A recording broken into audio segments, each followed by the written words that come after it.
अस्सलामुअलैकुम वरहमतुल्लाहि वबरकातुहू।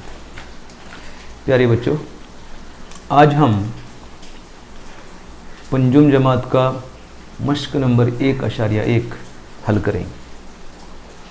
सवाल नंबर 1 दिया गया है, एदाद को कॉमा लगाते हुए नेज़ उन्हें अल्फाज में लिखिए। मैं एक हिसाब यहाँ हल कर रहा हूँ।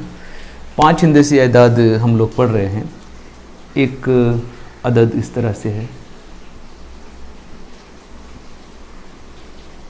सबसे पहले इसको कॉमा लगाना है। कॉमा लगाने का तरीका आप जानते हैं। शुरू के 3 मकामात छोड़कर कॉमा लगाएंगे। इकाई, दहाई, सौ के बाद हम यहाँ कॉमा लगाएंगे और इसको पढ़ेंगे 38,363 और इसको लिखेंगे भी। एक और अदद जिसके दरमियान में सिफर इस्तेमाल हुआ है, मैं लिख के दिखा रहा हूँ।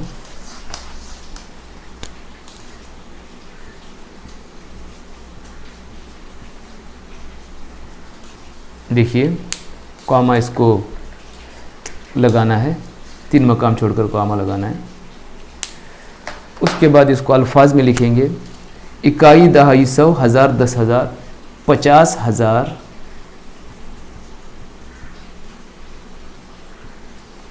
50,000, सौ कुछ नहीं, दहाई कुछ नहीं, इकाई है 50,005।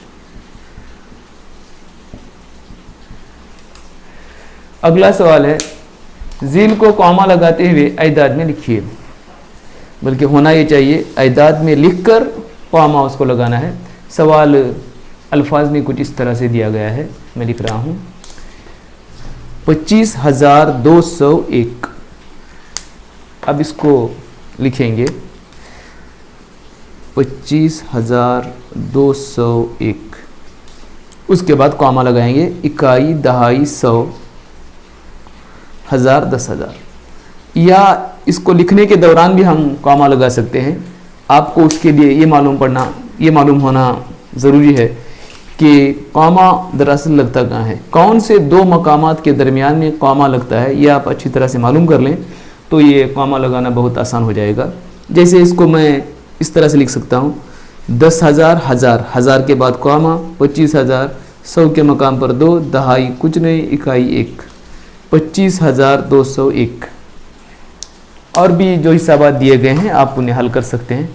सफ़ा नंबर 13 पर यह आप हल कीजिए। अस्सलामु अलैकुम वरहमतुल्लाहि वबरकातुहू।